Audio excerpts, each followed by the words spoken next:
Howdy, folks. This is a Mad Painter, a.k.a. Thomas Becker, and this is Open Canvas, and I'm here with Mark Eddy, my co-host, and I do believe we got an interesting show for you tonight.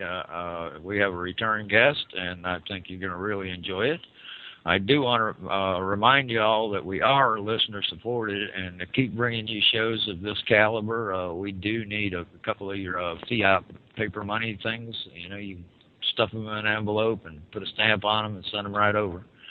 Mark, how you doing this evening? Good. How are you, Thomas? I'm doing pretty good. It's a Monday night. Most people hate Mondays, but I don't. I kind of enjoy them myself. Yeah, I think last week... well, I didn't enjoy last week. Yeah, NSA really didn't appreciate you just saying, "Hi, everyone, welcome to an open canvas." You got booted. Just I don't know what you said offended them, but yeah, I do need to thank Bo Bear and Nighthawk, Lady Horse for helping me with the computers to finish off the rest of the 1 hour and 59 minutes. You done great, man. Yeah, that was your solo flight. It was, but I got some help with running the boards, and it turned out all right. Oh, I thought it did. I listened to it. I was looking forward to that interview too, man. That lightning got to me though. For the next hour and a half or 2 hours, it was nothing but lightning. It was the only light we had. Oh, so was it natural lightning or HARP technology? Oh no, that was natural stuff. We get it all the time around here like that. Well, I guess we ought to get to our guest. I hear that. Now go for it. Okay. Solaris has pimped our guest to us tonight. Rob Sullivan is joining us again for a discussion on his latest book, Cinema Symbolism, and we'll also get into his first book, The Royal Arch of Enoch. Welcome, Rob. How are you doing tonight? Hey, Mark. How you doing? Thanks for having me on Open Canvas. Hi, Tom. How are you tonight? It's really great to be here, and looking forward to this evening. I think it's going to be a great show, and we'll do a little Royal Arch of Enoch and Cinema Symbolism, and thank you for having me on. It's all because of Frankenstein, isn't it? Frankenstein. The book? Yeah, there's cinema symbolism. Yeah. Boris Karloff as Frankenstein is right there on the cover. I get into some of the stuff with Frankenstein. Frankenstein by Shelley is very alchemical. It's the monster itself is probably the world's most famous golem, which is an inanimate creature imbued with human life, is Frankenstein's monster. And Shelley, the author, was very familiar with this Hebrew mystical tradition through her travels through Europe, and you'll find it in Frankenstein. You'll find a lot of this mysticism. You mentioned golem. Now that's unusual. You're the first one that's ever brought that up. I know what a golem is, but most people don't understand what it is. Right. It's a thing that comes out of Jewish magic. It's an inanimate creature that's imbued with human life and human characteristics. That's key to it. It has to be human-like. It's not just an object that rolls across the floor or something like that. It has to act human-like.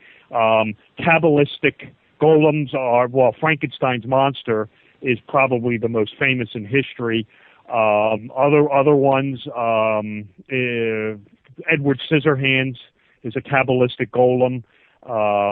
This will surprise a lot of people. The cartoon character Smurfette is a Kabbalistic golem. She was a lump of clay brought to life by Gargamel's black magic. And yes, unfortunately, Frosty the Snowman is a Kabbalistic golem brought to life by a magical hat. You'll find this theme turn up from time to time. But obviously, Mary Shelley's Frankenstein's monster, far and away the most famous golem in literary and history in general, probably. So, Rob, this is character is even appearing in modern children's cartoons, also. Yeah.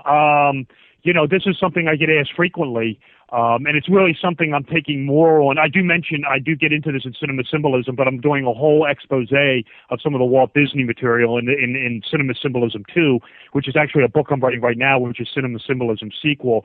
But yeah, this goes by a lot of people. We talk about Frankenstein's monster being a Kabbalistic golem, obviously probably the most famous, but Smurfette on the Smurfs was a lump of clay that Gargamel, who is really the black magician, I mean, his library is nothing but alchemical, and black magic grimoires. He creates Smurfette out of a lump of clay, and his sole purpose is to send her into the Smurf communist village, and sow discord and chaos by trying to undermine the Smurfs' little perfected communist village. Papa Smurf catches wind of this and uses the white magic to turn Smurfette into the proper Smurfette. This is the one we all know and love with the blonde hair and the white the blonde hair and the white high heels. You'll find this in children's work. The Disney material. This is something I get asked about frequently. A lot of the Disney material it really contains a lot of adult themes. The best way for me really to describe a lot of the Disney material, not all of it, but a lot of it is adult themes very nicely veiled over with a children's sort of glaze over it. But if you strip the children's glaze away and you strip away the G rating from a lot of these movies, you will really see that you're dealing with a lot of adult themes. I point out the Witch Mountain movies of the 1970s. Really deal with a lot of dark, esoteric themes. I mean, of course, if you just sit down and watch this just for an entertainment purpose, it's going to go by you. But you will find a lot of adult themes going on in the Disney, in the works of Disney. I mean, of course, and this is something I took in. I'll just go over this briefly in the Royal Arch of Enoch book. This is what spawned the Cinema Symbolism book. Was the final chapter of the Royal Arch of Enoch, which was called So Dark the Con of Man, where I sort of brought all this esoteric Freemasonry up to modern day, and the final chapter deals with sort of what is best described as Masonic, solar, and Enochian symbolism is in movies. Well, one of the movies I analyzed was the National Treasure movie. I took on both of them, but the first one is really a lot of veiled Masonic symbolism. I mean, some of it is not so veiled. Some of it you could spot right away. Make a long story short, the first National Treasure movie is the Royal Arch high-degree ritual on the big screen, but this is a Walt Disney movie, and this is what sort of got the ball rolling on this. And when Royal Arch came out 2 years ago, and again, this last chapter delves into this movie symbolism. It was a topic I wanted to take on much more. I knew there were other movies I wanted to talk about, so rather than obviously putting all this in the Royal Arch of Enoch book, I created this brand new book called Cinema Symbolism, a guide to esoteric imagery in popular movies, where I take along all these, very arcane, esoteric themes going on in popular movies. And again, this was sort of born out of the final chapter of the Royal Arch of Enoch. Okay. Well, before we get into any movies, have you made it to the 33rd degree level yet? No, it's a good question to ask me. I get asked this often also, and it is good to point this out to your listeners, because I am a Freemason. In the Royal Arch of Enoch, my first book is a book about a lot of Masonic esoterica and arcane philosophies, things like that. And just so all your listeners are aware that I am a Blue Lodge Freemason. I'm talking to you this evening from Baltimore, Maryland. My lodge is in Baltimore. It is known as Amicable St. John's Lodge number 25. This is the Blue Lodge I received the Entered Apprentice, Fellowcraft, and Master Mason degrees in. This occurred in 1997. Shortly thereafter, in 1999, I became a 32nd degree of the Scottish Rite, which is the highest degree in the Scottish Rite system. There are other high degree bodies of Freemasonry in the United States, the main one being the York Rite. I am not a member of that. I'm a member of the Scottish Rite. Make a long story short, the 32nd degree is basically in the Scottish Rite system as high as you can go. There is the 33rd degree, which you are correct about. It is a purely honorary degree. I have not obtained it. It cannot be solicited. It has to be offered to you by the governing body of the Scottish Rite in your area, which would be which would be the Valley of Baltimore, the Orient of Maryland. But it's by invitation only. You cannot solicit it. And as I speak to you on the phone of the evening of September 8th at approximately 10 after 10 in the evening, no, I have not been offered the 33rd degree. It's usually offered for usually a lifetime's worth of work in the community, political involvement, a celebrity status, philanthropy can get you the degree. But it's usually awarded after kind of like a lifetime's worth of service. So we'll see what happens. But no, I have not obtained the 33rd degree of the Scottish Rite. Okay, so you probably could expect that somewhere down the road, and you're just he's becoming famous. Well, you can't solicit it. It has to be offered to you, and it's offered to you by a governing body. And what how they choose them is usually, like I said, based on philanthropy, community involvement. I mean, I'm not going to lie about it. There is certain a bit of a celebrity that can go along with it. Certainly, people who are politically involved, can get awarded it, but it cannot be solicited. But it's up to them. I mean, who knows? Maybe one day I'll get it. I don't know. To be brutally honest with you, I really don't think about it. Now, a lot of people believe that being a member of this, that you're and getting that high up, that you know something more than other people know. Is without revealing any secret, is there secret rights that you do have privilege to that most of the lower ranks don't? Well, it's really I wouldn't know. I mean, when you join the Scottish Rite, for starters, let me say, and this goes for the York Rite as well. It's completely voluntary. You do not have to. In order to join the high degree bodies of Freemasonry, the first thing that is required is you have to become a 3rd degree Master Mason of a Blue Lodge, and the Blue Lodge has to be recognized by a state Grand Lodge. If it doesn't fit that, then you're wasting your time, basically. So you have to. You don't know when the end of the world is coming. No. Once you go through the Blue Lodge system, you don't have to go any further. You can stop right there. You have 2 degree. There are other Masonic organizations you can go into, but the 2 most popular are known as the York Rite and the Scottish Rite. It's completely voluntary. You don't have to do either one. You can do both of them. You can do one, not the other. A lot of my ancestors went into the Scottish Rite. That's why I chose the Scottish Rite.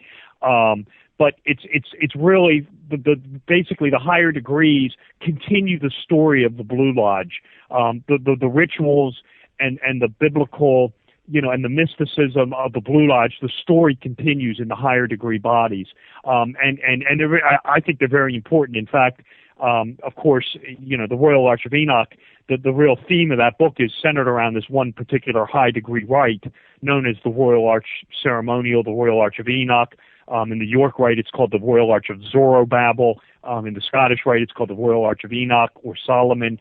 And it's really this premier rite in the higher degree, and it's very important because it's the recovery of what's lost in the Blue Lodge, the lost word of a Master Mason, the name of God.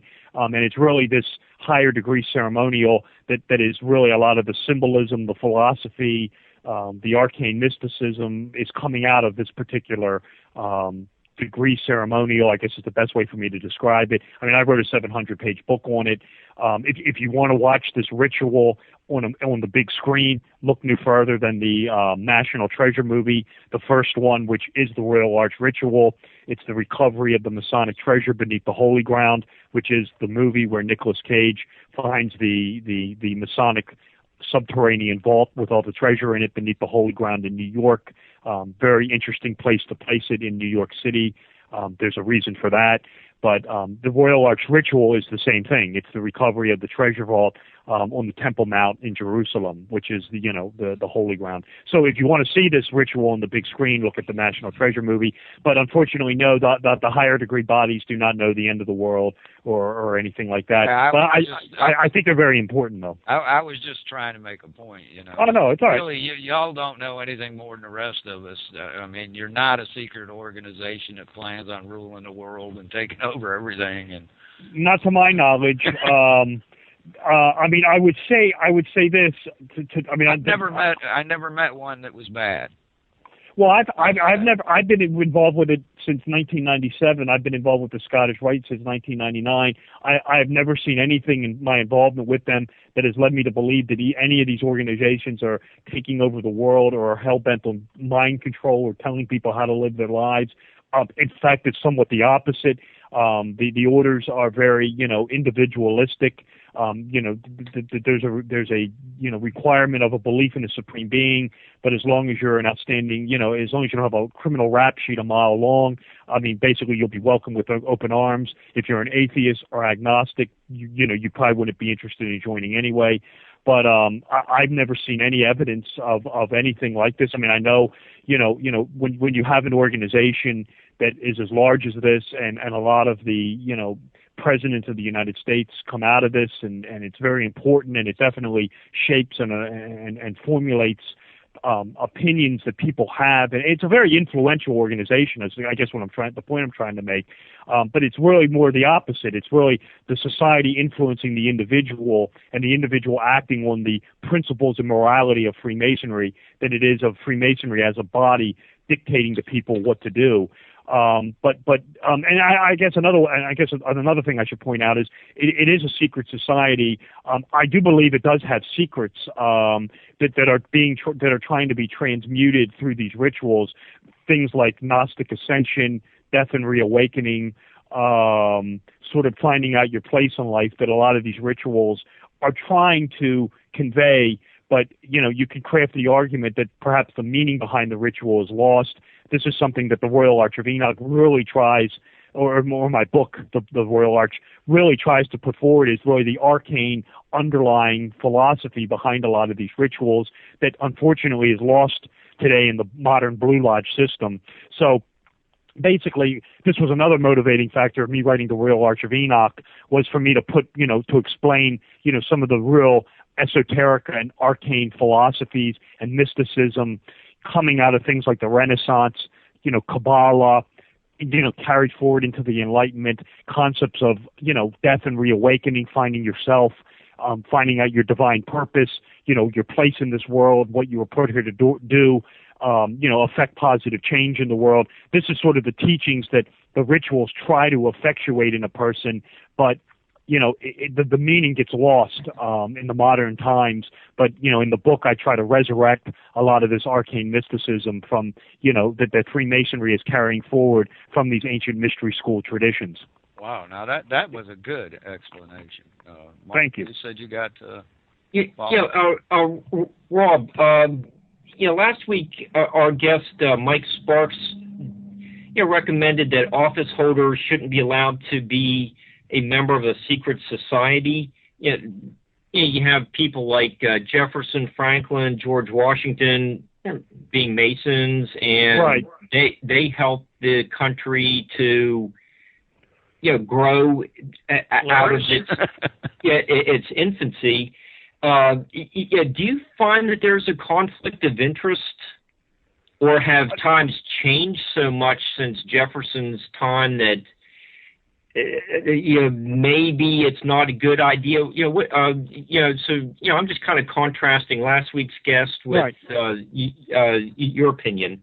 Well, I think what happened was, when you're talking about the foundation of this country, what you had going on was, you had, when you had the founding fathers, and a lot of them were Masons, what you had was, you had these guys creating a country and a government, and it was a case of, they knew what they didn't want. They didn't want a monarch, and they didn't want a state-run religion. They didn't want a Vatican-styled organization. They knew they didn't want. So they wanted this, sort of society based on equality, very egalitarian, deistic, where we're not going to, we're not going to have an enforced religion where you can choose to worship as you please, or alternatively, not worship at all, be an atheist, where you weren't going to be burned at the stake for that. So what they did was they turned to the principles of Freemasonry and used Freemasonry, both the Blue Lodge and the high degree system, or the high degrees that were in place at the time that were sort of circulating the colonies, the early states, to basically formulate the country on.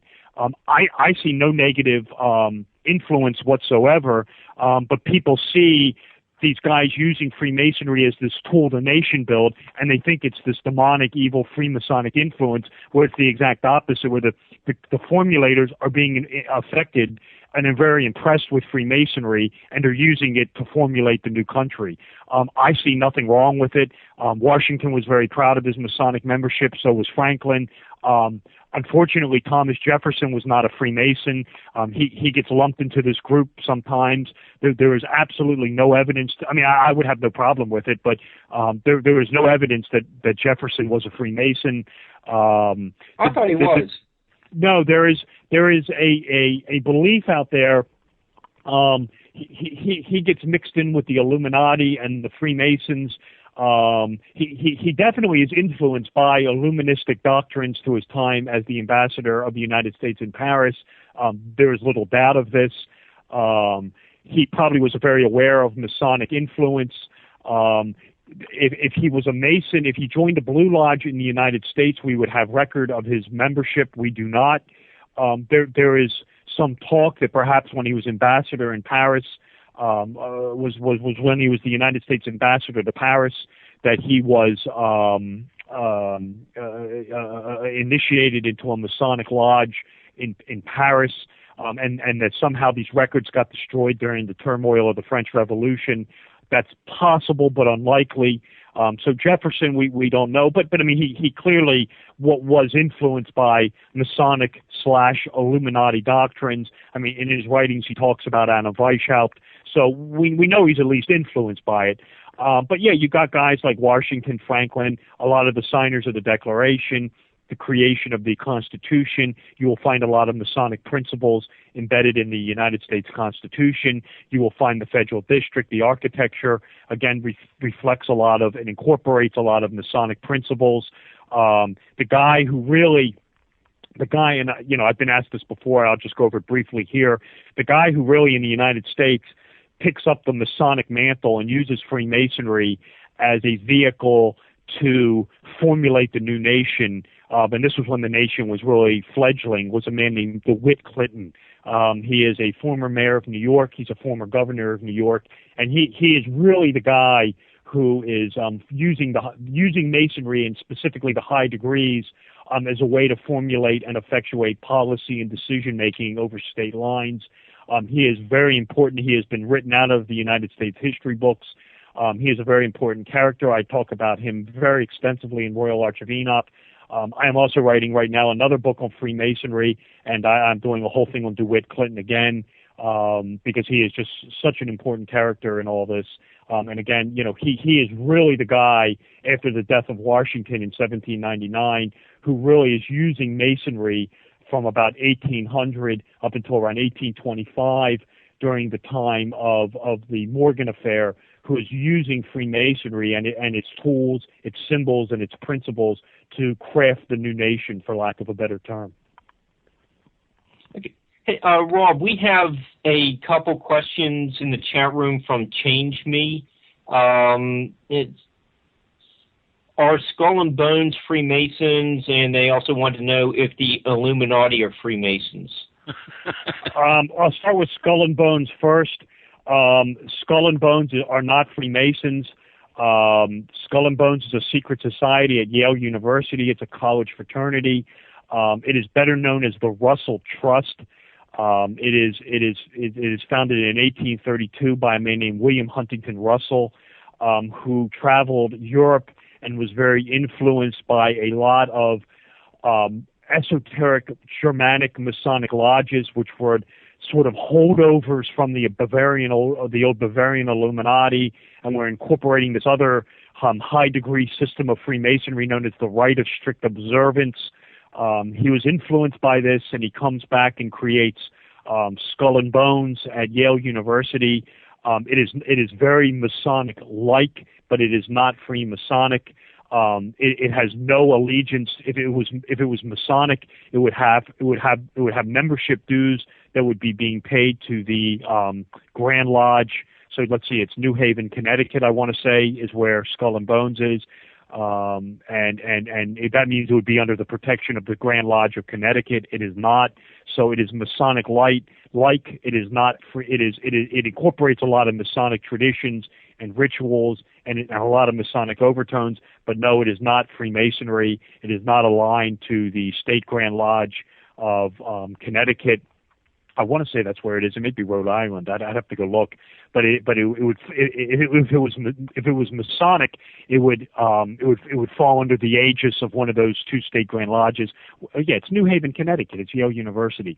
So no, it is Masonic like, but it is not under the protection of a Grand Lodge of Freemasonry. But it's a very important secret society. It's the one everyone knows at Yale University. There are other societies there that are lesser known, such as Scroll and Key and Wolf's Head.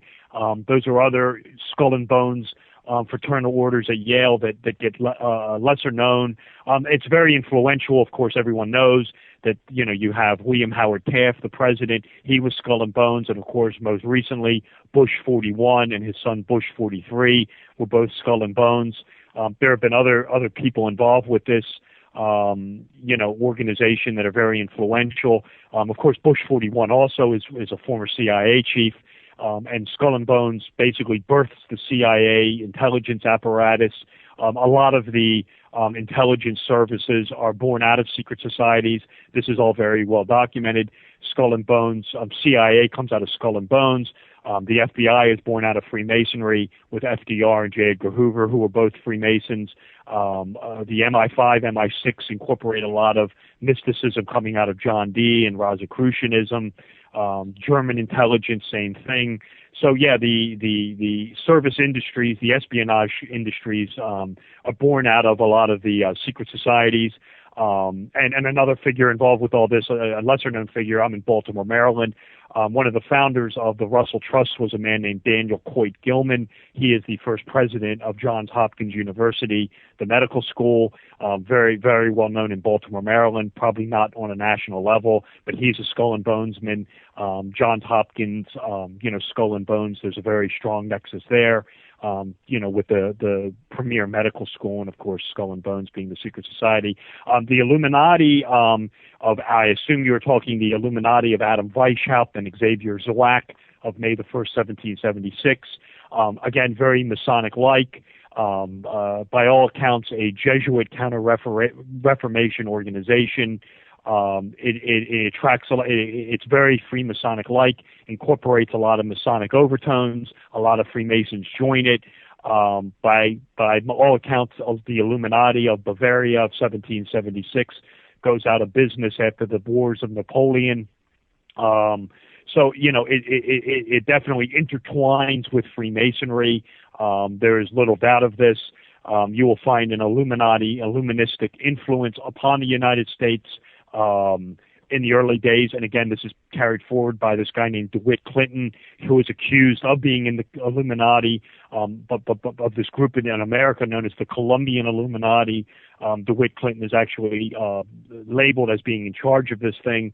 So you will have this overlapping with Freemasonry and the Bavarian Illuminati, but by all accounts, by the end of the wars of Napoleon, the early 1800s, the Illuminati seems to be out of existence.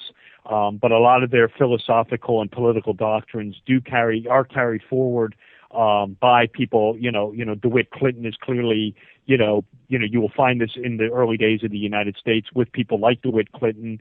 A lot of the Illuministic overtones, I guess, is the best way for me to describe it. And then this group in Europe, the charcoal burners, the Carbonari. This is Giuseppe Mazzini's group. They are very influenced by the philosophies of the Illuminati. the Carbonari are sort of this proto-revolutionary Masonic group that, for lack of a better word, are very infamous, probably responsible for, or at least behind, some of the revolutions in Europe in the 19th century, 1832, 1848, and have often been labeled as the backbone of the Black Hand movement. This was the secret society that Princip was a member of, who killed the Archduke and spawned World War One. So yeah, you will find the Illuminati going into this group known as the Carbonari. That means the charcoal burners. The world in flames, the world revolution. And again, you got guys like Napoleon III, Giuseppe Mazzini, Garibaldi involved with this group. But yeah, you will with the Bavarian Illuminati, you will see a flip-flopping of Freemasonry and then there is little doubt of this.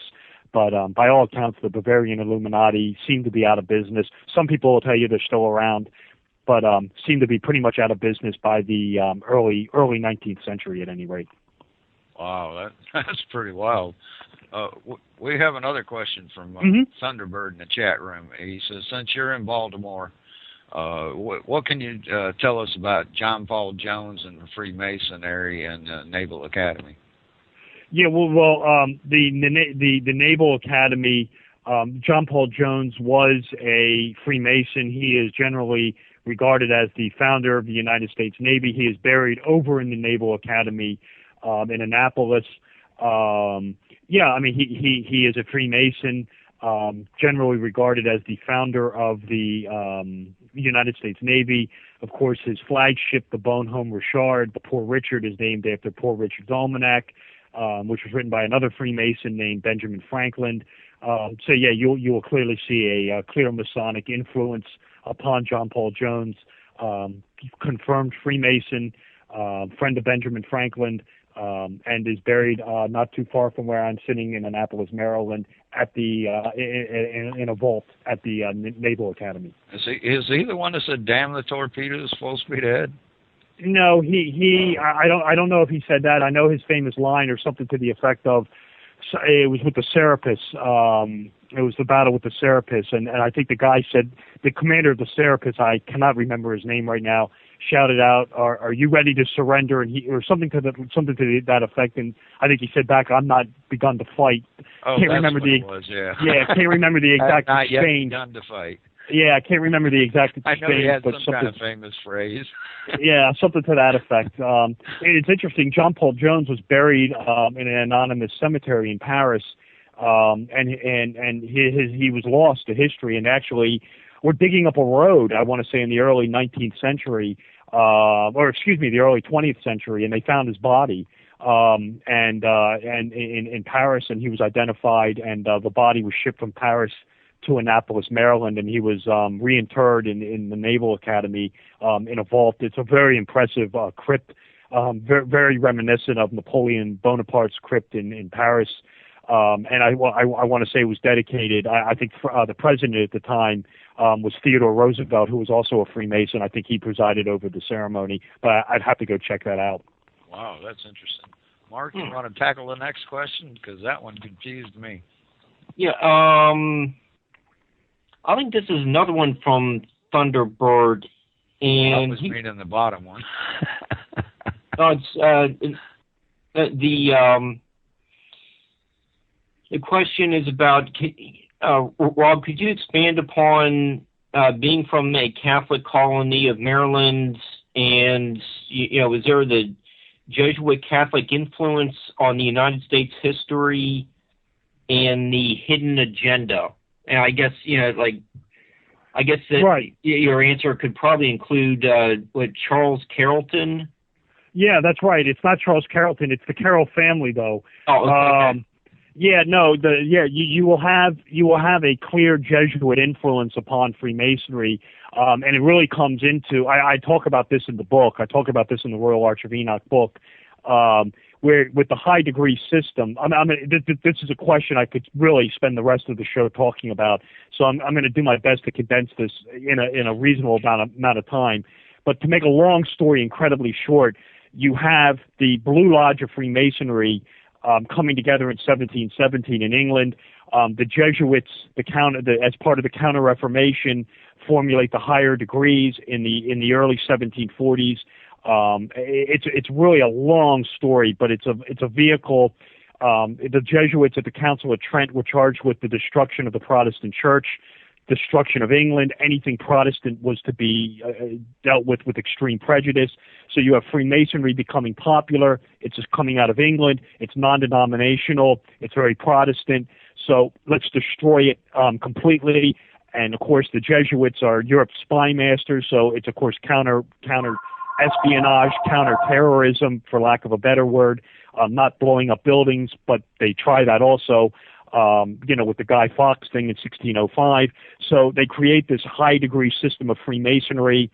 It becomes very popular on the continent of Europe. It's very political. It has a lot of veiled political allegories going on in it, where you have it's, for lack of a better word, the high degrees are their Jacobitism. It's the restoration of the Catholic side of the Stuart monarchy back to England. The high degree system known as the Rite of Perfection, it's very Roman Catholic, it's very Jacobite. This parallels the work of a guy named Elias Ashmole, who talked about how the Blue Lodge, the ritual in the Blue Lodge with Hiram Abiff, reflected the death and restoration of the Stuarts. The Hiram Abiff was Charles I, and his being brought back to life was the restoration of Charles II. That this is carried forward in the Royal Arch of Enoch ritual with the restoration of the Tetragrammaton. You'll even find this in the Lodge of Perfection, which becomes something known as the Mark Master degree in the York Rite, with the keystone that is rejected by the builders. This is the Stuart monarchy that is rejected in England, and the Royal Arch word is the restoration of the Stuart monarchy. It's very Jesuit. It's very Catholic. But at any rate, to make a long story, to really try to condense this down, the high degree system is brought into the United States by a guy named Etienne Morin. The Jesuits seem to be out of it by this point in time, and a Lodge of Perfection is set up in Albany, New York. There's a couple of other ones set up in the United States, but that's the most famous one. It's being done by a guy named Henry Franken. He publishes a manuscript in 1767, I want to say, documenting these high degrees, these 25 degrees. It's actually 22 degrees, 1, 2, and 3 of the Blue Lodge. And it's this Rite of Perfection in Albany that births the Scottish Rite in 1801 and influences a man named Thomas Smith Webb, who gets a hold of the Franken manuscript and formulates the York Rite out of it.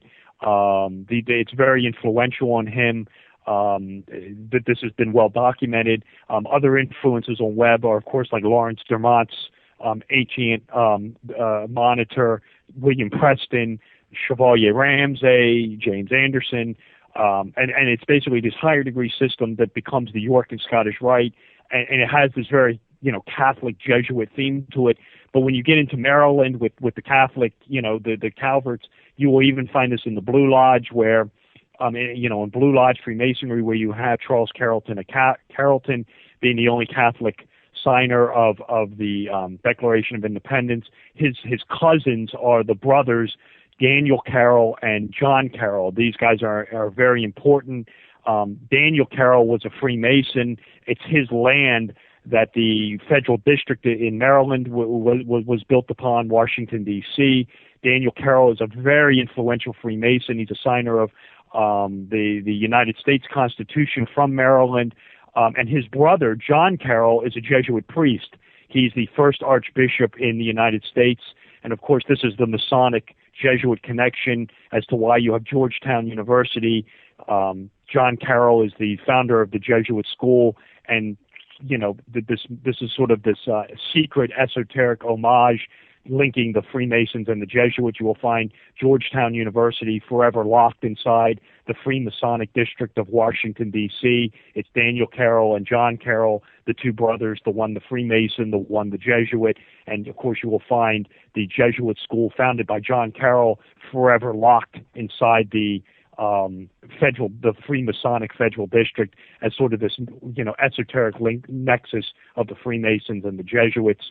So yeah, you will find this very heavy Jesuit influence upon the high degrees and even on the Blue Lodge. And I talk about this extensively in the Royal Arch of Enoch book.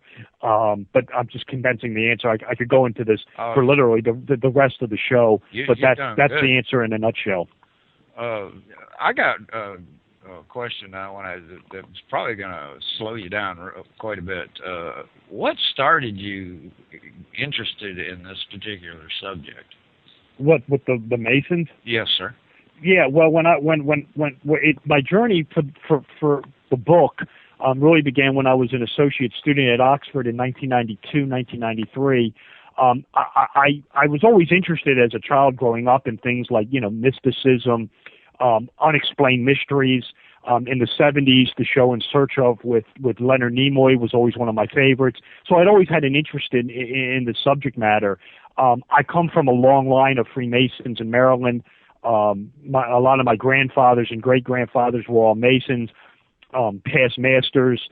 If your listeners aren't sure what a past master is a former worshipful master. The worshipful master is a person who is in charge of the Blue Lodge of Freemasonry for a year. So once you serve as worshipful master, you step down and you get the title of past master. A lot of my grandfathers and great-grandfathers were past masters of various lodges in Maryland. So I always had this strong link, interest in the Freemasons. When I was over in Oxford in 1992, 1993, this was when I really started to get introduced to the works of people like Francis Yates, and start reading about how Hermeticism, the occult, mysticism was, coming out of the Renaissance into the Enlightenment, into these secret societies, the Freemasons probably being the most well-known, but then you had college fraternal orders. We were talking about Skull and Bones earlier, groups like the Odd Fellows, how they were, these fraternal orders were, influencing material culture, society, on a socio-political, economic level. This, fascinated me. And I began doing research, reading the works of people like Manly Hall, Albert Pike, being introduced to these Renaissance masters, people like Giordano Bruno, Athanasius Kircher, just reading about this. And it wasn't until 1996, I graduated Gettysburg in 1995. I should have been the class of 1994, but I took a year off to work in Washington, D.C. But I graduated Gettysburg in 1995, and it was after I got out of Gettysburg, I sort of took a year off just to kind of hang around. I just visited Gettysburg, some friends there. This was prior to me going to law school in 1997. And to make a long story short, in the summer of 1996, I was approached through a mutual friend of my mother and father who are antique dealers. This guy was also a collector, and he always wore the Masonic ring. This was in Baltimore, and I just remember saying to him, this was after I got out of Gettysburg, but before I went to law school. This would have been the summer of 1996. And I just said, hey, I see you're a Mason. He said, yeah, that's right. And I said, well, look, I want to join. You hear the term to be one, ask one. I said, I'm asking you. I want to join. And he said, well, I'll start the ball rolling on this. And this would have been in the late summer of 1996. I got the petition, filled it out, submitted the application with the check, which I want to say was for around $50 to $100. A committee was set up at Amicable Lodge. At the time, it was known as Amicable Lodge. It became Amicable St. John's Lodge 20. It was always called Amicable Lodge number 25. The St. John's Lodge portion was added later. It merged with another lodge. But to make a long story short, I filled out the petition, met with a couple brothers, went through an interview process, got voted into the lodge, and started the ritual work in January of 1997, and became a Master Mason in September of 1997. Became a Blue Lodge Freemason, and joined the Scottish Rite 2 years later. And as this was going on, just continued my research. I was in law school in 1997.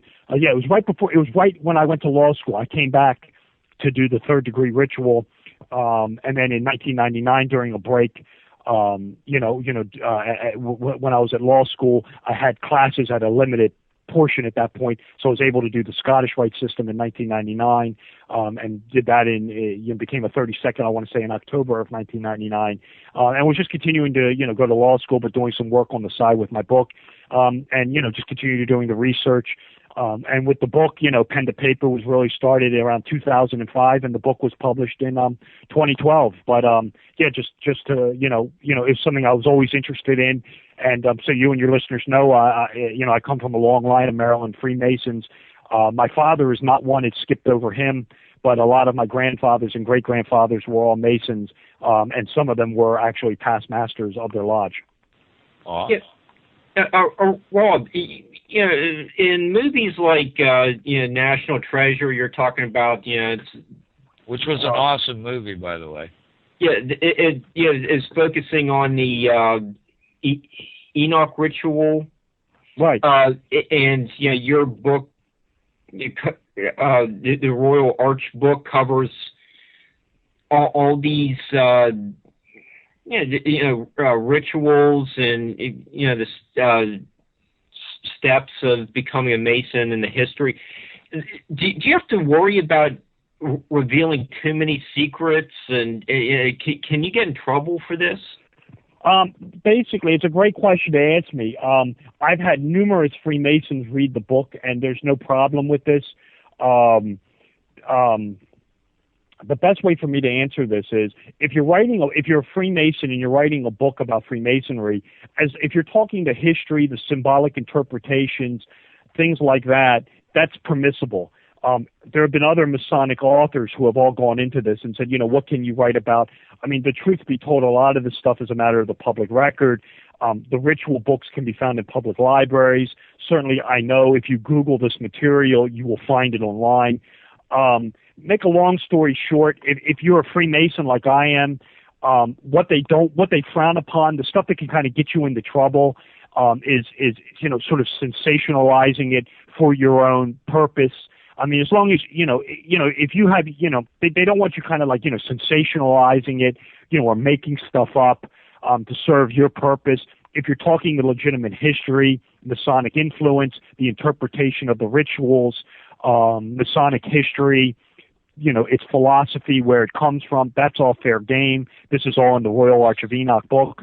Another thing they frown upon, and this is something I don't do, is, and this is really the key point on this, is they don't want you revealing what are known as signs and tokens of recognition, things like the pass grip, the handshakes, the passwords, things like that. Things are what are known as tokens of recognition, how to recognize one Freemason to a next, things like the handshakes, passwords, pass grips.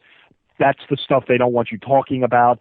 In the book, to be honest with you guys and to be honest with your listeners, there are some times when it's just unavoidable and you can't escape it.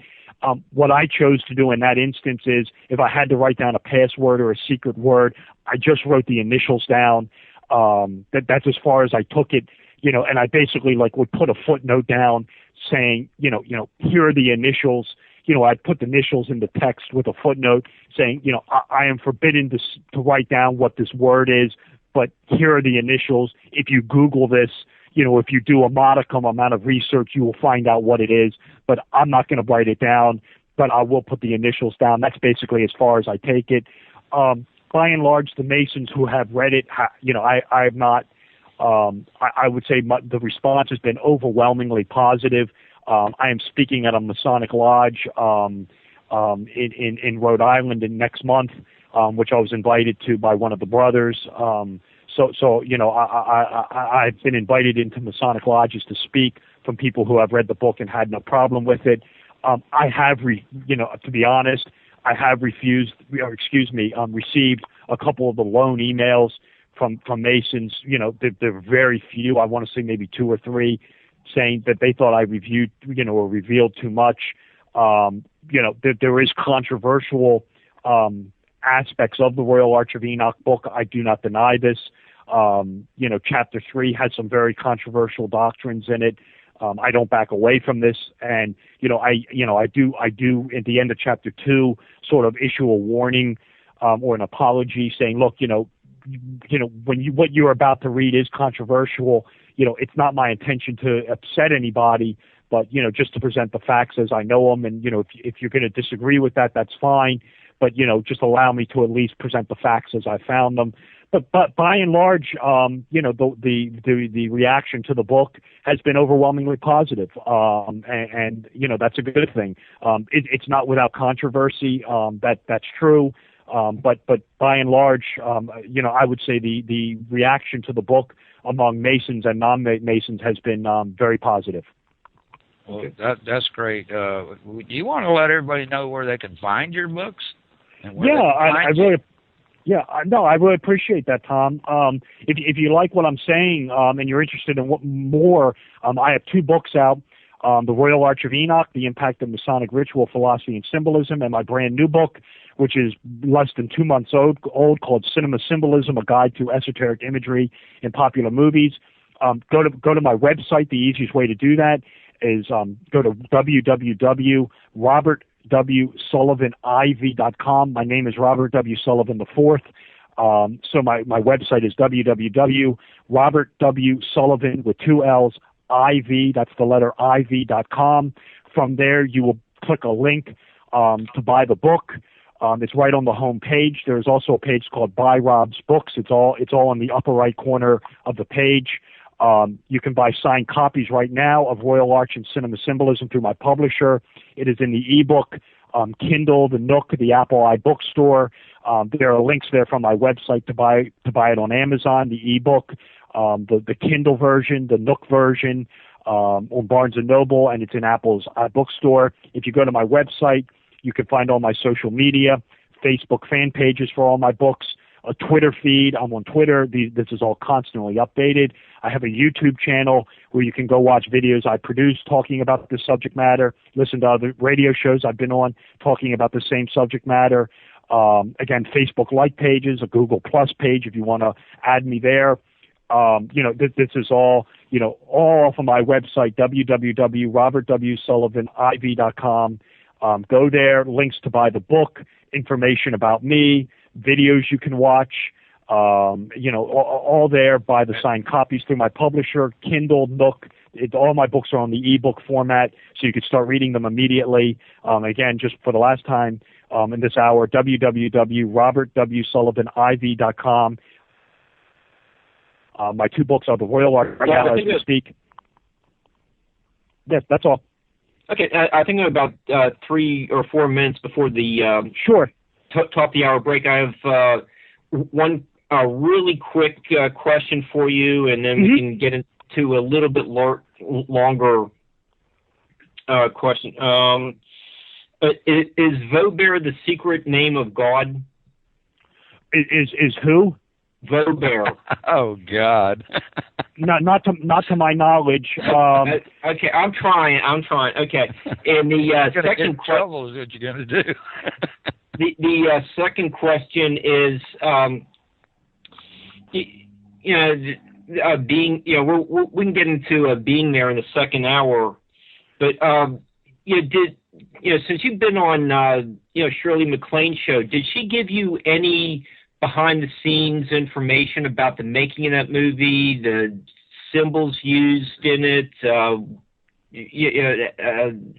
Peter Sellers being involved with something? Yeah, I was on with Shirley MacLaine back in April of last year with the Royal Arch of Enoch, and we did not talk about being there. The interview is archived on her website, but it's a subscription-based site. You have to pay to listen to it, basically. Now, next week you're going to be back on Joe Kinder's show, right? Yeah, I was on with her for about an hour, and unfortunately, we did not talk about being there at all. It never came up. It's a movie. It's a solar allegory. It's a movie that I analyze in Royal Arch of Enoch. I touch on it also in Cinema Symbolism, but it's basically it's a your typical Sunman solar allegory story from start to finish. It has a lot of Masonic overtones to it, a lot of secret society overtones to it. It's a movie that I took on in Royal Arch of Enoch. It's in the final chapter of the Royal Arch of Enoch. Symbolism. Well, one of the movies you cover is The Exorcist. Right. It seems like there are a lot of Christian symbols in it. Good versus evil. You get the spiritual development in the Excalibur movie. It seems like there's a lot of Christian themes in these movies, but you're saying that there's also some Masonic symbols incorporated. Like, how do we distinguish what the director wanted us to know? Is this Christian uplifting movie or Masonic promotional movie? How do we look at these movies? Well, you have to look at them in the context that they're presented in, and to see what the movies are about. Excalibur. When it comes to movies like Being There and Excalibur, they are essentially what you call the solar journey. But of course, and I talk about this, and this is what I was talking about in the last hour, being one of the controversial portions of the Royal Arches, which is what Christianity is the solar journey. With Jesus being the sun, SUN, the 12 apostles, 12 houses of the zodiac. You will find this in movies like Being There, with Chauncey Gardiner, who is your sun man. The Bible, by and large, is a solar allegory. So you have him hanging around with the first woman, Eve, who is the Shirley MacLaine character. You have concepts of death and resurrection with the Egyptian solar pyramid at the end that Rand's put in. You will find this in Excalibur. The King Arthur story is the solar journey. That's the same thing. And for the astrological solar symbolism, the Excalibur movie has it better than any of them. It's just, where do you want to start with this? King Arthur is the sun. The knights are the helpers, are the zodiac that helps the sun. You've got King Arthur drawing the sword from the stone on Easter Sunday. This is a clear reference to the vernal equinox, when the sun comes out of the tomb of winter, when the stone of winter is rolled away. So the Excalibur, the sun ray, is pulled from the stone. In Christianity, this is Jesus leaving the stone behind, leaving the tomb of winter, coming out at the vernal equinox, known as Easter. So you have this repetitive solar, and of course, and it ties into Masonry, because it's the sun is the whole Masonic system is based on the sun. The life of the world, the resurrected Savior. The Blue Lodge is set up as the sun, is based on the movement of the sun, with the worshipful master sitting in the east as the rising sun, the junior warden in the south as the sun at midday or meridian, and the senior warden in the west as the setting sun. This is the triple division of government, is the three phases of the sun. You will find this in the United States Constitution. The triple division of governance in the Blue Lodge is the triple division of governance in the United States. So when you see executive, legislature, Supreme Court, that's the sun. That's the three phases of the sun that comes out of the Blue Lodge. These solar themes are carried forward in the higher degree system, especially the Royal Arch of Enoch ceremonial. So you will constantly find in movies like Being There and Excalibur, and really more so Excalibur. It's in Being There too. It's the solar man. It's the sun man. It's King Arthur. It's Chauncey Gardiner. So you'll see these solar astrological allegories, and you will find some Christian themes to them as well. But again, it's the Christian is the sun. It's the same thing. And Exorcist has this as well. The Exorcist is a movie. It's actually the first chapter of the Cinema Symbolism book is the Exorcist. And you have a lot going in there. With the little girl. The little girl being possessed by the darkness or the demon, and of course it enters Georgetown on Halloween of all dates. Friedkin shows you this when the woman's walking home, when the mother's walking home and is accosted by the trick-or-treaters. He is subconsciously placing in your head that now we are at Halloween. This is the darker half of the year. Halloween is the halfway point between the autumn equinox and the winter solstice, when the dark side takes over, when night becomes stronger, the sun or daylight is weaker. So he is planting in your head that darkness is taking over. Stanley Kubrick does this exact same trick in The Shining several years later. So you have, I talk about that after I get on The Exorcist. Them two movies are scary movies to me. Actually, the three scariest movies I think I've ever watched is The Exorcist, the Shining, and The Birds. Yeah. The Shining and The Exorcist are classics. We could spend the rest of the hour talking about some of the crazy things going on in The Shining. I mean, you want to just talk about never-ending repetitive cycles. It's The Shining. I mean, Kubrick does this. He's symbolizing the repetitive reincarnation forever going on in the Overlook. We could talk about it if you want to. It's fascinating. But going back to The Exorcist, you have the little girl becoming possessed by the devil. You have the Father Karras figure who is going to be her Christ-like savior. He is the one who supplies apotheosis to her. He becomes her Christ-like divine savior. When you watch Karras in the movie, he is constantly in a state of upward ascension. He is constantly moving upwards, whether it be a flight of steps, up a hill, upwards. He is constantly moving upwards, symbolizing his ascension. And if you think I'm stretching this, the first time you see Karras in the movie, he is coming onto a subway platform. Pay attention to the street sign behind him. It's 33rd Street. That is a clear Christ-like Christ-like reference. That's the age of Christ, at the crucifixion. So Friedkin is telling you this is the little girl's personal Jesus Christ. He is constantly moving upwards, ascension, symbolizing divinity, symbolizing becoming Christ-like. But of course, he dies falling down the flight of steps at the end, and this is symbolizing his doubt and his reservation about Christianity that permeates the whole film. However, we know that he got the demon out at the end because when he's laying there dying at the bottom of the steps, you will see written next to him in graffiti the word pigs. This is a reference to the gospel tales where Jesus successfully exorcised the demons from the man and cast them into a herd of pigs and then ordered the pigs off the cliff.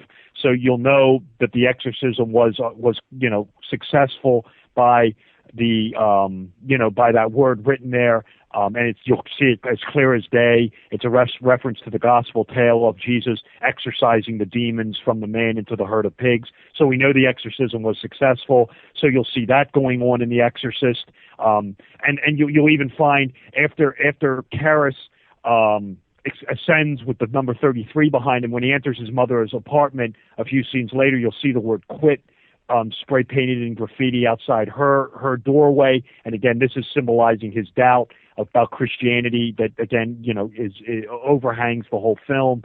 So you'll have that going on. And then the little girl gets possessed by the demon, darkness. So you call in your sun priests, the two Jesuits. The seal of the Jesuits is the sun. So you have the sun versus darkness, good versus evil, light versus darkness. You have that whole thing going on. The Jesuits, the sun priests expelling the darkness from the little girl.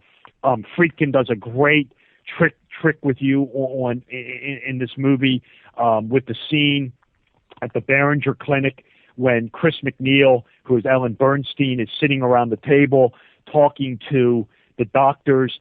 You are actually looking at a replication of the Last Supper painting with Chris McNeil, Christ, sitting at the head of the table with the 12 doctors around her in the group in the four groups of three.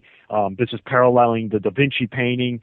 So you're seeing the Last Supper painting, and this is when Chris realizes that she needs spiritual help for the little girl, and that she needs this Christ-like savior, and the doctors are at a loss. And she actually invokes the name of Jesus Christ. She says, and I can't repeat it, I'm going to keep it listener friendly. She says 88 doctors here.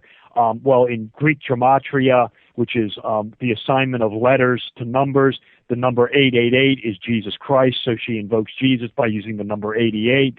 And you'll find this going on, this whole symbolism of the replication of the Last Supper painting, when Chris finally realizes that she needs a Christ-like spiritual aid for her daughter. So you'll find that going on in The Exorcist.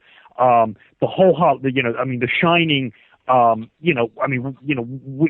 This is something I talk about in cinema symbolism, but the material is so overwhelming that I actually am doing a whole thing on The Shining in cinema symbolism too. I'm going much more in depth with it, with the whole repetition of the numbers, the scenes just repeating themselves, the dialogue repeats itself, the numbers repeat themselves, and it's just so overwhelming. I'm taking this much more on in cinema symbolism too. I'll talk about it if you want to, but it's a very overwhelming subject matter. It's fascinating. It's one of the most fascinating things going on in movies is the repetition of scenes and numbers going on in that movie. But Kubrick does the same Halloween trick. This whole thing of darkness taking over, of the darker half taking over. He doesn't flash it on the screen, just like Friedkin. He plants it in your mind very subtly, and very unconsciously. It's Friedkin does it with the trick-or-treaters. In The Shining, when Jack Torrance is meeting with Ullman, who's the manager at the beginning, Ullman tells him that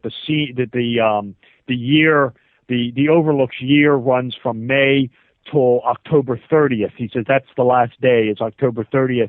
So you know that the Torrance family moves in on Halloween, October 31st. That's their first night in the hotel. And again, this is the darkness taking over, the evil half of the year taking over. So you know when the Torrances move into the Overlook, it's Halloween. Friedkin does the same trick in The Exorcist years later. But yeah, the Shining, fascinating movie, fascinating repetition, with numbers and symbols going on in that thing. Do you think this was an early attempt at some type of mind control? No, I wouldn't call it mind control, but it seems like Kubrick, who is just so pedantic with his movies, he just seemed like so, obsessed with incorporating this material that, he almost kind of forgot to tell a horror story. Stephen King didn't like the movie at all. And it's just like that Kubrick was just so, obsessed with putting the symbology, and this repetitive cycle going on inside the movie, that he kind of just forgot to do anything else. I wouldn't necessarily call it a thing of mind control, but I mean, he really, when you become aware of it, you'll see it. But I mean, if you're not aware of it, I mean, he just plays with your unconscious mind, with the numbers, the repetition, the whole thing with the United States, with the Overlook, with the whole Indian motif, going on in that. You will constantly have in that movie, dualism, doubles, repetition, and it's just a never-ending cycle of, repetition that Kubrick uses to convey this endless cycle of reincarnation going on inside the Overlook Hotel. I mean, it's a fascinating study. I can talk about it if you want me to get into it. Just some of the numbers that constantly are popping up and the doubles. Yeah, but it's up to you. Mark can kill us. He's got so many questions, I know. Rob, there's a couple people already put some statements in the chat room about supporting what you said about Kubrick made a great horror movie. It was basically a flop as a adaptation of Stephen King's book, but it's a terrific movie, and it's also a great contrast to 2001, which is what more of man being becoming the best that he can be, and Right. The Shining is about a descent into madness. Right. That's absolutely right. I mean, the stuff going on in The Shining. I mean, it's a great movie. I love the movie, but I mean, what Kubrick does is he is just constantly showing you repetition over and over again in that movie from start to finish. I mean, you know, I'll just get into it briefly. I mean, you know, I mean, you have. I mean, just right off the bat, you have the casting. I mean, everything is doubles. Jack Torrance plays Jack. You know, Jack Nicholson plays Jack Torrance. Danny Lloyd plays Danny Torrance. The name Shelley Duvall. Shelley has 2 L's. Her last name has 2 L's. You know, the movie begins. The credits roll, and it's the light blue of the credits, which is the same color as the dress the 2 little girls wear. Everything is doubles. Everything in this movie is doubles. Lloyd, the bartender, serves drinks in the Gold Room, which was designed by Frank Lloyd Wright. You have a double there. The 2 little girls, doubles. The Overlook, 2 years to build it, 1807 to 1809. There are 2 mazes, one inside the hotel and the exterior maze. The numbers repeat. You know, the movie opens with the little yellow Volkswagen going on the road, and it's actually very alchemical. It's actually it's a solar journey. It's reversed. We won't have time to get into that. But the road he's on is called the Going to the Pathway, Going to the Sun. The Pathway to the Sun Road is the name of the road, and that was built. The Pathway to the Sun Road was being built. It started construction in 1921. That's where the movie ends, in 1921, with the photo on the wall. The July 4th celebration, 1921. 21. If you look at the photos at the end, it's a grouping of 21 photos. Jack Torrance tells the Ullman it took him 3.5 hours to get there, 210 minutes, 21. Doubles. 21 times 2 is 42. Danny Torrance wears the number 42 on his T-shirt at the beginning of the movie. The movie they watch, the mother and the son watch the Summer of 42 movie in the hotel. On his way to the hotel, Scatman Crothers, his license plate is number 42. So you have the repetition of the number 42. If you take the number of the room 237 and multiply it, you get the number 42. The number 12 repeats. If you take 237 and add it up, you get the number 12. Jack Torrance hits the bathroom door 12 times with an axe. He throws the tennis ball against the wall 12 times. They're doubles. There are 2 tennis balls, one green, one pink. The mother tells the one character pink is her favorite color. So when the little boy's playing with the toys and the tennis ball rolls in, it's pink, and he says, "Mom," because he associates the pink with her. The tennis ball that Jack Torrance uses is green. So you have 2 tennis balls. He throws the ball 12 times against the wall. He uses 2 typewriters. The mother and son take 12 turns in the labyrinth outside. So you will constantly find this endless repetition of numbers and doubles constantly going on inside this movie. In fact, the characters repeat lines back to each other. At the very beginning, when Shelley Duvall's talking to the son, he says, "Yeah, I guess so," back to her twice. The little girls, the 2 little girls, use the line, "Come play with us forever and ever and ever." It's a few minutes later that Jack Torrance is talking to the little boy, and he says, "I want to stay in this hotel forever and ever and ever." So you will constantly have characters repeating the same lines back to each other. One of the other neat tricks that Kubrick does is, and it's really the downfall of Jack Torrance. I mean, a lot of people aren't aware of this one, and it just shows you how pedantic Kubrick was with this. The scene where Jack really begins his demonic downfall is when he takes the drink with Lloyd the bartender in the Gold Room. Jack Torrance consumes alcohol at 66 minutes and 6 seconds into the movie. So it's 666. It's the demons entering Jack Torrance at 66 minutes and 6 seconds into the movie.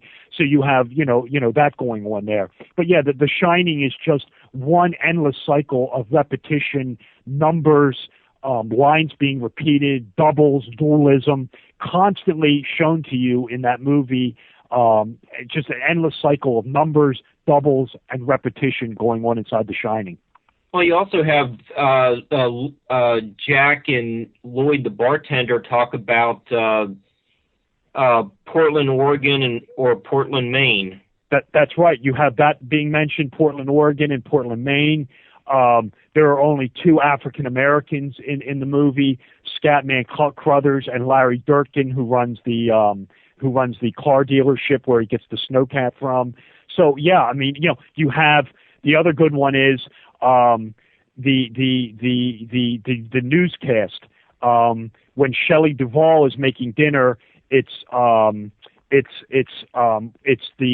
24-year-old girl is missing for 10 days, and then Scatman Crothers is watching Channel 10 News in Miami, and you have the dualistic opposite of the weather, where it's the heat wave where he is, but it's the blizzard in Colorado. And you're right, you have Portland, Oregon being mentioned twice. Jack Torrance has 2 10s and 2 20s on him, again, doubles.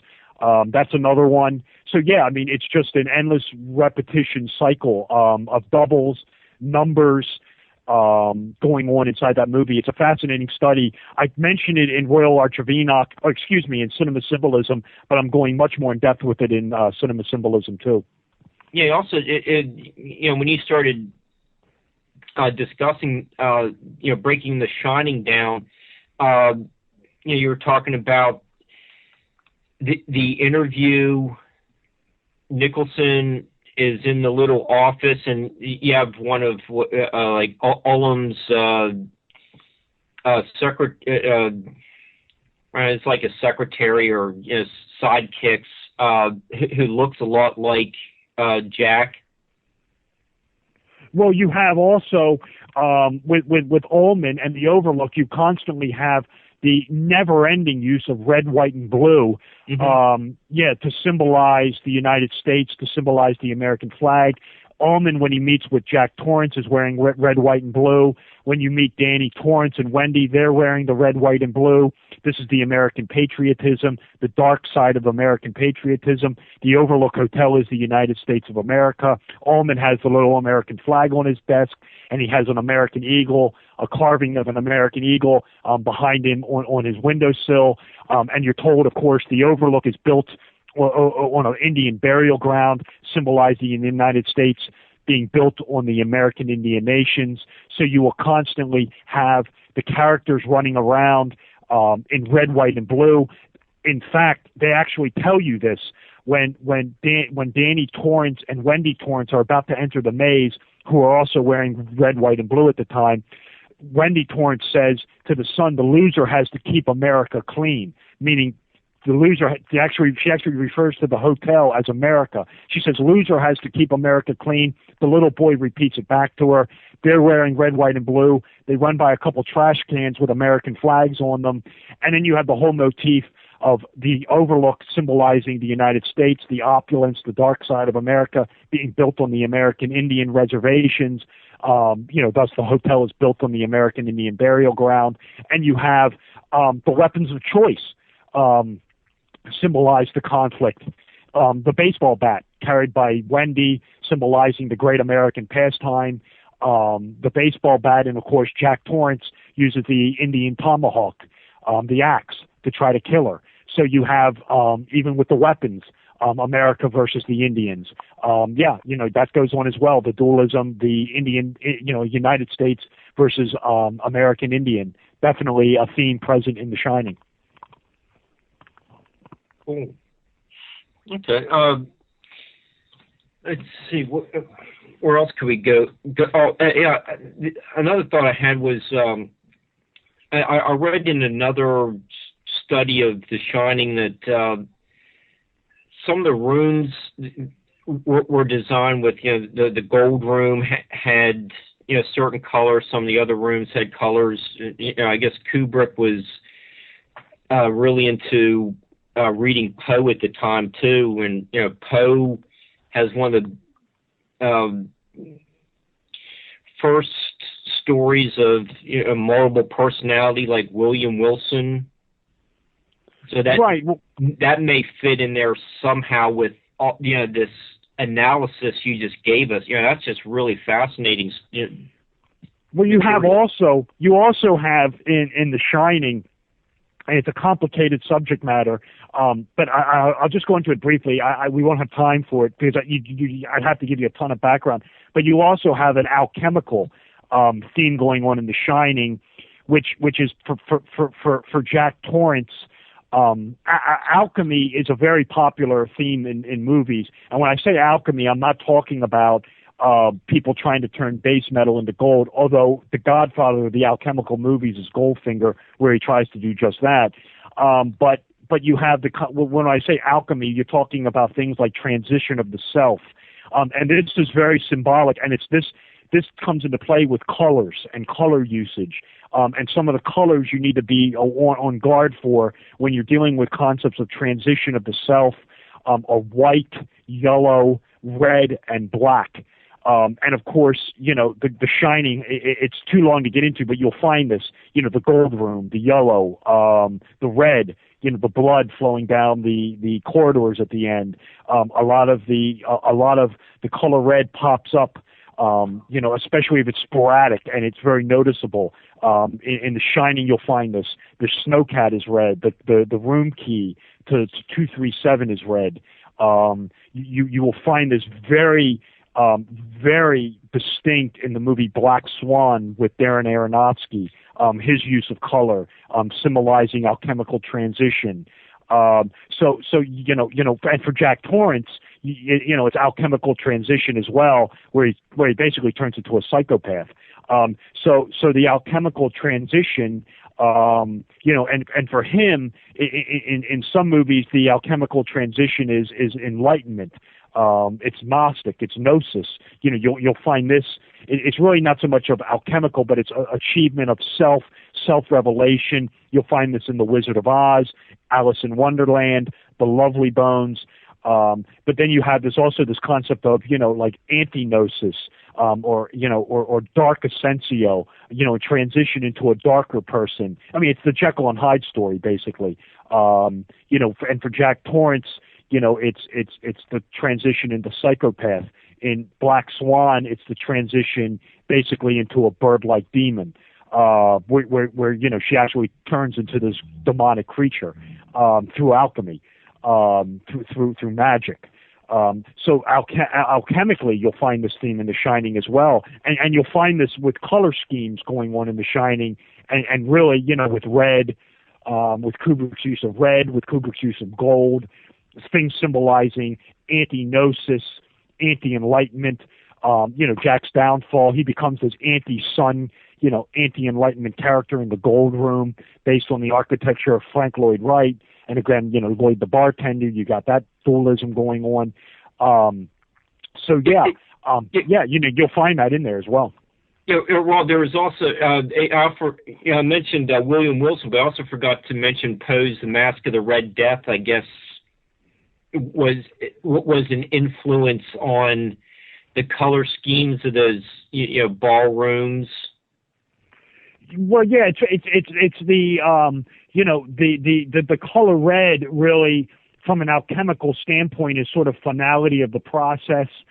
You will find this you will really find this in the movie Black Swan. That's really a better example. I mean, that's where it's really shown to you really properly.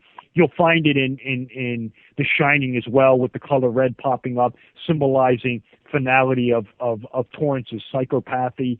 So yeah, I mean, it's there, but it's really an alchemical theme more than anything else.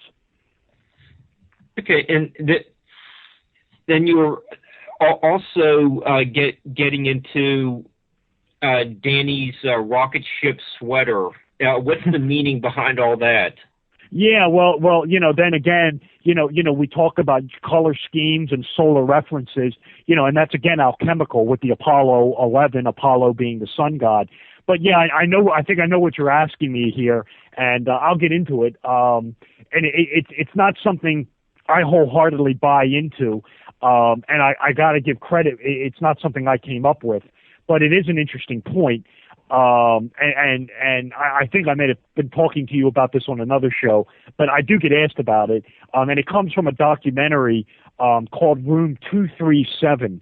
And again, I'm not sure if this is something I'm fully willing to subscribe to, but the idea is that when Kubrick was filming 2001, which was based on the work of Arthur C. Clarke, he had already done Strangelove, Dr. Strangelove, which again deals with rocketry and military and things like that.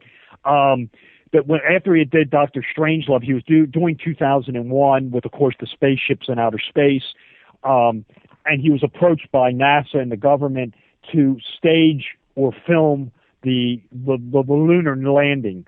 That basically the idea is that whether they went to the moon or not is irrelevant, that basically Neil Armstrong, Buzz Aldrin could have very well gone to the moon in 1969, but they couldn't film there. They didn't have the technology to film there. So they actually went to the moon, but they hired Kubrick to stage this phony landing in a studio with the guys jumping around and planting the flag, things like that, just to show the world that they went to the moon. And the theory is that they actually did go to the moon. I know some people say they didn't, but the theory is that they actually did go to the moon, and they just staged this footage with Kubrick to show the world something, basically, to make the world happy. Well, at that time, there was more people tuned into that landing than any other time in history, and you can't show somebody dying in space on live television like that. Right. And the idea was that they actually went to the moon, but the footage was filmed by Kubrick earlier on, and it was just, it was staged, basically. And the idea is that, that the government and NASA saw his work with 2001, saw his work with Dr. Strangelove, retained Stanley Kubrick to film this phony footage of the guys jumping around, planting the flag, and that Kubrick tells you this in The Shining. And of course, this is the scene that we've all seen it a million times, where Danny is playing with the toys in the hallway, and if you look at it, the toys are set up the way vehicles would be set up around a rocket launch. The pink ball comes rolling in. Danny stands up with the Apollo 11 sweater on, symbolizing a rocket launch. And he stands up, and I've watched this scene a million times, and he seems to stand up with authority. And he is with the Apollo 11 sweater on. And of course, he goes over to room 237 and opens it. This is Apollo 11 going to the moon. This is Kubrick symbolically telling the audience, hey, I'm the guy who filmed this. And the nexus with room 237 is in the book, in King's book, in The Shining, I believe it's room 217 was the room number that the evil female ghost is in. Kubrick changed it to 237, and of course this ties into the repetition of the number 12, the repetition of the number 42, but also in the late 1970s the moon was 237,000 miles from Earth, so it's Apollo 11, the little boy wearing the sweater, basically going to the moon, entering the moon, the room, and this was Kubrick's symbolic way of telling you, hey, I'm the guy who filmed the moon, the guys jumping around on the moon. I don't know if it's something I'm willing to buy into yet. It's an interesting theory. It comes from a documentary called Room 237, so you can check that out. I've seen it myself. It's interesting. I don't know if it's something I'm willing to buy into, but it's an interesting theory out there. But you have, again, on an alchemical level, you have the little boy wearing the Apollo, sweater, and of course Apollo is the sun god, and this ties into, the sun, yellow, and this again ties into alchemical transition. So, you have that layer of symbology going on as well. It's a lot, it's an interesting subject matter, the whole thing with the lunar landing. Whether they went or not is irrelevant. The idea is that Kubrick symbolically is showing you that he's the guy who staged, or filmed this phony footage of the guys jumping around. Again, it's I don't know if it's something I'm willing to buy into, but it's interesting nonetheless. Yeah, now I wouldn't doubt it, and I recently watched a documentary on it, an older documentary, and everybody that was associated with the supposed filming has been eliminated. Yeah, well, that's right. Kubrick's last movie, of course, was Eyes Wide Shut with Nicole Kidman and Tom Cruise, and this is the Illuminati movie. With the sex magic and the Illuminati being the world puppet masters, and Kubrick, dies right after the movie comes out. And the idea behind this is that Kubrick, the movie as it was released was kind of lousy.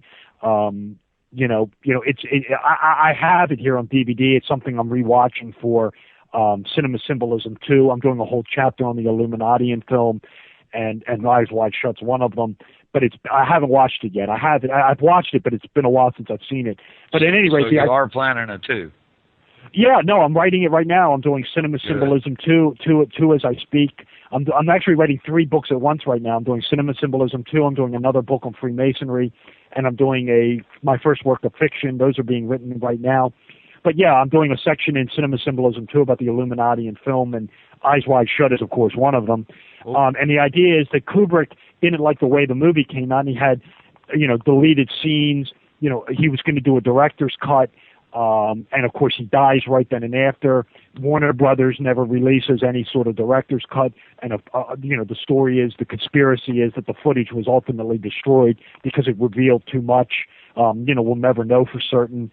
But yeah, it's a controversial movie. And of course, the idea is that Kubrick, through his interaction with NASA, and these, this whole thing with the moon landing, and then he's getting into the Illuminati, that Kubrick, quote unquote, knew too much and had to be eliminated. His death is listed as natural causes, but of course some speculate that he was killed. Well, he became a reclusive at the end because that's absolutely right. Yeah, his wife. I want you to make sure you tell everybody how they can find you again before we get too close to the end. Yeah. Well, thanks again Thomas, for having me on Open Canvas with Mad Painter. I really appreciate you having me on again. Oh man, I've learned a lot this evening. No, it's a great show. It's a fantastic show. I really appreciate you having me on. If you're listening and you're interested in what I've been saying and you want to find out more, please, the easiest way is just visit my website, which is www.robertwsullivan.com. My name is Robert W. Sullivan IV. So my website is Robert W. Sullivan with 2 L's, IV, that's the letter I, the letter V.com, all connected, all lowercase. From there, you can purchase my books, Cinema Symbolism and Royal Arch of Enoch. There's a banner when you just get to the generic web page. When you get to the home page, there's a banner you can click on to buy the signed copies from my publisher. It's in ebook format. It's on Kindle, Nook, Barnes & Noble, Amazon, Kindle. You can buy those right now. You can start reading these books right now for a much cheaper price than the paperback costs. From my website, you can there are several pages there, information about me, information about how to buy my books, links to my YouTube channel where you can watch other videos and listen to other podcasts I've done, radio shows, links to my Facebook fan pages where you can become a fan of my books and stay on top of the news. These pages are updated routinely. There's a Twitter feed. For me, you can follow me there. Again, these pages are constantly updated. I don't let them go dormant, so you can become a fan of, the Royal Arch of Enoch has a Facebook fan page. Cinema Symbolism has a Facebook fan page. Cinema Symbolism 2 has a Facebook fan page. I have more on the way. Follow me on Twitter. Subscribe to me on YouTube. You can, like I said, watch other videos there. Go to my website, www.robertwsullivan.com. You can click links to buy the book, find out more information about me, watch some videos. Everything you want is right there. Okay. Hey, Rob, I thought maybe we could, in the next 12 minutes, maybe touch on what about the Omen trilogy? I don't think we've really gotten into that yet. You cover some of the numerology, the tattoo on the top of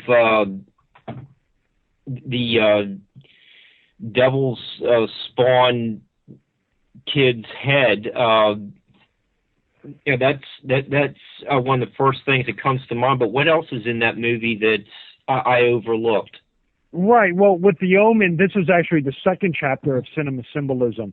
But again, this is again, these movies play with your unconscious mind, your subconscious mind.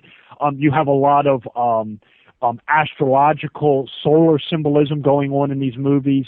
You have it's in cinema. It's in the first Omen movie, but it really picks up in parts 2 and 3.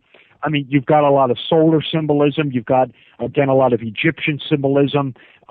This ties into the concepts of of Christianity being, coming out of the Egyptian religion. You'll find this in the Omen 2, Omen 3, which is very astrological. The Omen 3 is actually one of those rare movies where the release date is actually esoteric. The release date, the Omen, the second Omen movie where the Antichrist is coming to power takes place in perpetual winter and autumn. This is the death of the sun, when the sun, the light, is in weakness. Christ, the light, the resurrected Savior, is weak and dying. So the Antichrist is coming of age in part 2. If you pay attention to the weather, in the Omen, and this comes out of The Exorcist with the weather outside the time of year. It's the same thing in the Omen, where it's constantly flipping between winter and autumn. But in part 3, when the Antichrist is defeated, it's at the vernal equinox. This is when Christ returns. This is when the sun is resurrected from darkness, the tomb of winter. So thus the Antichrist, or darkness, is defeated. The final Omen movie was actually released on the vernal equinox of 1981. So you actually find, and when it comes, we talk about movie symbolism, that release date actually has esoteric astrological meaning. So you'll find that in the Omen 3, but in the Omen 2, you'll find a lot of Egyptian symbolism going on. I talk about that. You'll find it in Omen 1 as well. You'll really find it in the third movie. Some unique symbolism going on in those movies. It's the second chapter of cinema symbolism. I delve into the esoteric of all 3 Omen movies. A lot of the Egyptian solar symbolisms going on, the astrological symbolisms going on. It's very adroitly concealed, but it's there. And you find this in movies with demons and devils and the Antichrist. When the darkness and the demon is taking over, it's winter or autumn. However, it's defeated, in summer or spring. You'll really see it in the Omen movies, especially 2 and 3. They really overload you with astrological time of year symbolism going on. I mean, it really plays on your subconscious mind. So yeah, check out the Omen movies for that. I have a whole chapter on the Omen movie, all 3 of them, in cinema symbolism. It's the second chapter of the book, actually. Why do you think they do this? Do you think there's an overall agenda to this, or? Yeah, it's a great question to ask. I think a lot of it, I think it's being placed there to tweak, what Carl Gustav Jung, the psychiatrist, called the collective unconscious, to place things in there that, we are inherently hooked on, things like mythology, religion, sorcery, magic. That's one way of looking at it. These guys are all very aware of this. But to me, another reason this is being incorporated is it's like an architect, incorporating things like the golden ratio, the Vesica Pisces, the sublime geometric perfections into buildings, astrological alignments. You're turning the building into a memory temple, an astrological temple. You're drawing the stars and divinity down to your building. So it's no different with a movie. By incorporating this numerology, Kabbalah, mythology, religion, sorcery, magic. You're transforming a piece of celluloid into a magical experience, and you're turning the film into this mythological masterpiece. I mean, look no further than Star Wars, The Lord of the Rings, the movies that, really seem to incorporate a lot of this material, the movies that we really seem to remember. You'll find it. Like I said, if I saw this once or twice, I would write it off as a coincidence. But when you see this, esoterica being incorporated over and over again, you can't help but notice that it's being intentionally done. In cinema symbolism, I've been talking about The Exorcist, The Omen. I talk about the James Bond material, which is overloaded with this stuff. Black Swan, which is overloaded with this stuff. In fact, the Black Swan material is so overwhelming, I had to cut it in half, and I'm putting another half in cinema symbolism too. The Shining's another one. Star Wars, Lord of the Rings, good God, the Back to the Future movies have it. It's something that's there. I wrote cinema symbolism, that's available now, but even when I got done cinema symbolism, there were more movies I wanted to talk about, things like the C.S. Lewis material, Harry Potter. I'm revisiting The Shining. I'm revisiting Black Swan. The Alan Moore material, he's very Gnostic, occult, things like From Hell, the Watchmen movie, what's the other one? V for Vendetta, which is very Gnostic. The Matrix movies, that's another thing in cinema symbolism. They're overloaded. I mean, we could do a whole show on the Matrix movies. Yeah, I was going to say, each one of the movies. Yeah, I mean, those movies are just not the Gnostic religion from start to finish. Loads of hidden esoterica in those things. It was something I wrote in cinema symbolism. There were more movies I wanted to talk about, and I'm writing cinema symbolism right now. When do you think it's going to be, released to the public? What's that? Cinema Symbolism 2. Yeah, I'm writing that right now. Cinema Symbolism 1 is available. I'm writing 3 books at once right now. So I'm hoping, in the next year, I should have another book out. The book on Freemasonry that I'm writing is probably the one that's probably 3 years away. I'm writing a work of fiction. I'm probably Cinema Symbolism 2 and the work of fiction will probably come out in the next year and a half, 2 years. And then another book on Freemasonry, that I'm calling right now Freemasonry and the Path to Babylon. That's probably about 2 years away. This is sort of like I'm filling in the gaps from the Royal Arch of Enoch book. I'm providing more of a backstory, more Masonic history. There are Facebook like pages, fan pages right now for Royal Arch of Enoch, Cinema Symbolism, and Cinema Symbolism 2. But there are more Facebook pages on their way for this other book on for this other book on Freemasonry and this work of fiction I'm working on. But you can check out those 3 Facebook like pages, and again, there's links from my website to those. So, and like I said, these pages are routinely updated. So I'm hopefully in the next year and a half have another book out. And whatever comes out next won't be too far behind that. And then the next book on Freemasonry probably about 2 years away. Are you writing full time?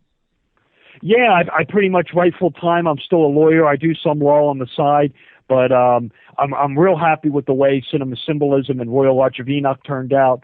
These books to me is something that's like a legacy. They'll be here forever. So I'm most anxious on getting some more books out there. But I'm real happy with Royal Arch of Enoch and Cinema Symbolism with the way they came out. But I want to keep producing, and I'm really looking forward to getting my next book out, which will most likely be Cinema Symbolism 2 or this work of fiction that I'm writing right now.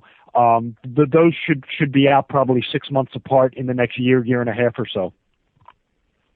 Oh, okay, cool. Let's see, we have about 3 minutes left. What kind of lawyer are you, just out of curiosity? Well, I used to do insurance defense work. I just sort of freelance right now. Anything that comes along, I do some part-time work. But I used to do insurance defense work. But just some freelance part-time work. I have a wide scope, but if it's something that interests me, I look into it and work with work with people and take some cases on the side from here and there. That's great. Well, I want to thank you for coming on tonight and talking with us. It's been a very enjoyable conversation for me. I've learned quite a bit. I'm going to check out some of them old movies to see what I can notice in them.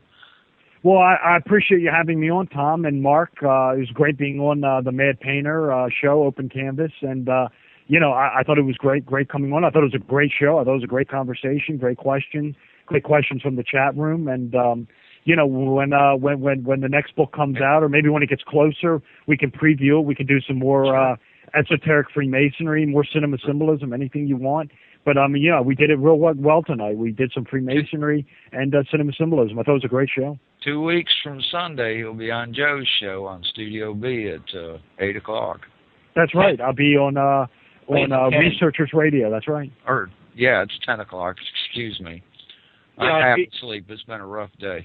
I think tonight's show just gave us new insights, taught us to look more deeply at what is in, just say Kubrick's movies, because, what he usually puts in the movies is very deliberate. Oh, no doubt. I mean, this stuff, like I said, this stuff is